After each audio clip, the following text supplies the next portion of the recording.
അധ്യായം 1. ഫിലിപ്പിന്റെ പുത്രനും മക്കദോനിയക്കാരനുമായ അലക്സാണ്ടർ കിത്തിം ദേശത്തു നിന്ന് വന്ന് പേർഷ്യക്കാരുടെയും മെദിയാക്കാരുടെയും രാജാവായ ദാരിയൂസിനെ കീഴടക്കി ഭരണമേറ്റെടുത്തു. അതിനു മുൻപ് തന്നെ അവൻ ഗ്രീസിന്റെ രാജാവായിരുന്നു. അവൻ നിരവധി യുദ്ധങ്ങൾ ചെയ്തു, കോട്ടകൾ പിടിച്ചടക്കി, രാജാക്കന്മാരെ വധിച്ചു. ഭൂമിയുടെ അതിർത്തികൾ വരെ അവൻ മുന്നേറി അസംഖ്യം രാജ്യങ്ങൾ കൊള്ളയടിച്ചു. ലോകം മുഴുവൻ തനിക്ക് അധീനമായപ്പോൾ അവൻ അഹങ്കാരോന്മത്തനായി. സുശക്തമായൊരു സൈന്യത്തെ ശേഖരിച്ച് അവൻ രാജ്യങ്ങളുടെയും ജനതകളുടെയും നാടുവാഴികളുടെയും മേൽ ആധിപത്യം സ്ഥാപിച്ചു. അവർ അവന് സാമന്തരായി. അങ്ങനെയിരിക്കെ അവൻ രോഗബാധിതനായി. മരണമാസന്നമായെന്ന് അവൻ മനസ്സിലാക്കി.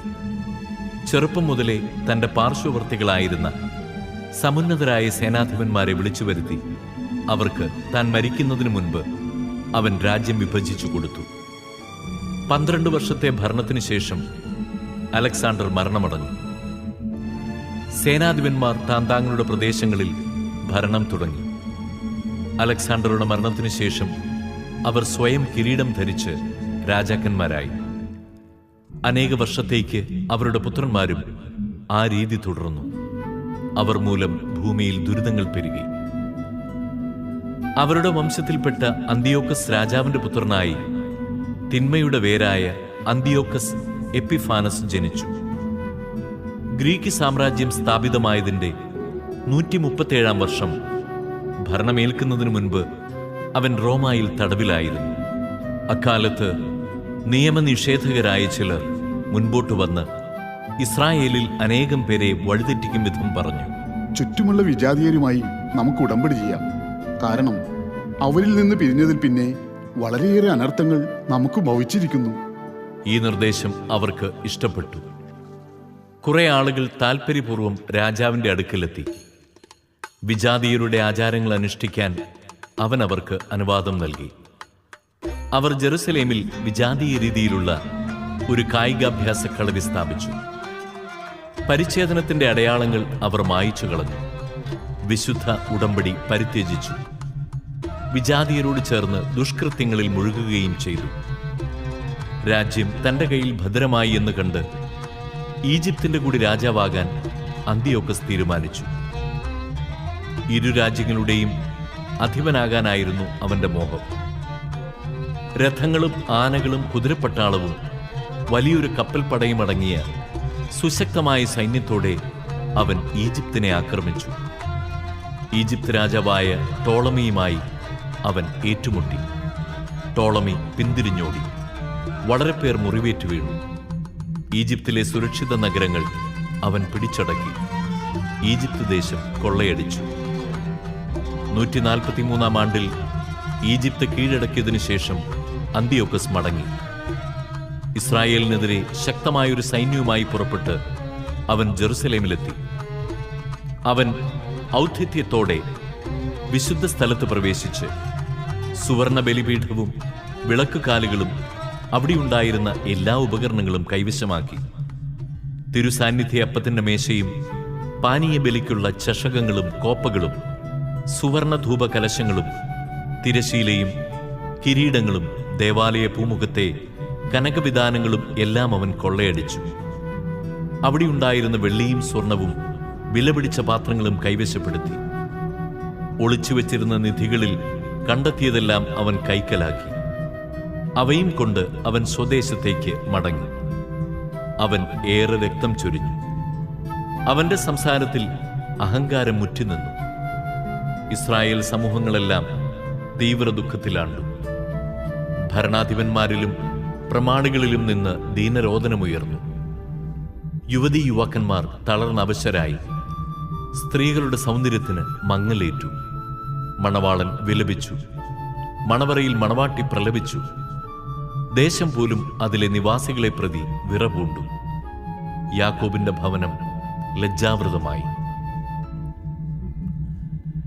2 വർഷങ്ങൾക്ക് ശേഷം രാജാവ് തന്റെ കപ്പം പിരിവുകാരിൽ പ്രമുഖനായ ഒരുവനെ യൂദാ നഗരങ്ങളിലേക്ക് അയച്ചു.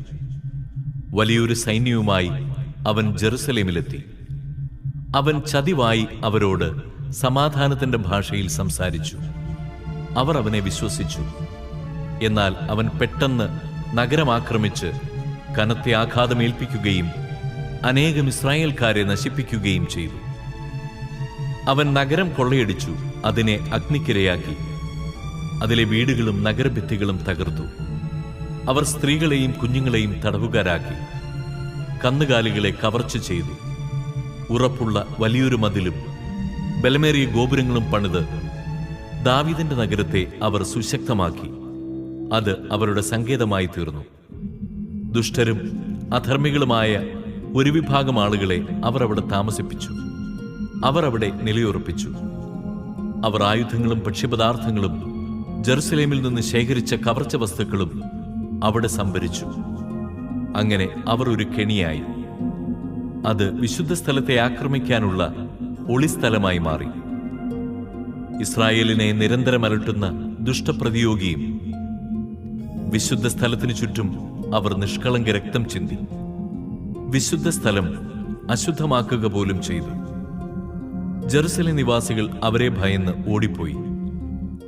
അവൾ വിദേശീയരുടെ വാസസ്ഥലമായി പരിണമിച്ചു.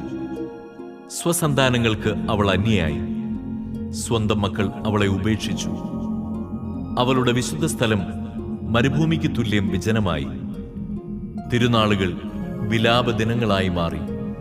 സാബത്തുകൾ പരിഹാസ വിഷയമായി. അവളുടെ കീർത്തി അപമാനിക്കപ്പെട്ടു.